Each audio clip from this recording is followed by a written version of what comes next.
What are underwriters' warrants? Underwriters' warrants constitute a mode of compensation that may be granted to an underwriter by a company that issues stock. Essentially, the corporation will issue common stock warrants directly to the underwriter as part or all of the compensation involved with arranging the sale of the stock to the general public. Underwriters' warrants allow underwriters the right of access to a fixed amount of shares, often at a price that is below the initial offering price made to the public. Because underwriters' warrants are compensation through the issue of common stock warrants to the underwriters, it is important to understand what constitutes a common stock warrant.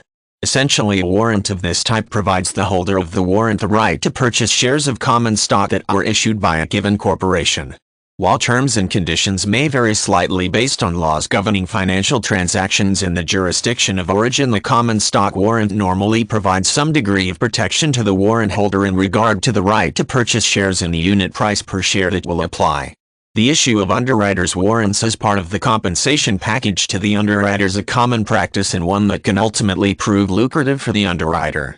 Assuming that the stock performs well when released to the general public, the underwriter can stand to make a considerable profit by exercising the terms associated with the warrant. It is not unusual for underwriters to agree to compensation packages that include fixed rates for services rendered, and the issue of underwriters' warrants as an incentive to aggressively market the stock options. In very limited instances, an underwriter may choose to accept underwriters' warrants as the bulk of the compensation for selling shares to investors. This most often occurs when the underwriter has an extremely high confidence level in the projected success of the stock option and believes the benefits derived from the acceptance of the warrants will exceed accepting a more traditional compensation package. However, this should be approached with caution, as the underwriter assumes a much higher degree of risk in terms of lost compensation if the stock fails to perform within expectations.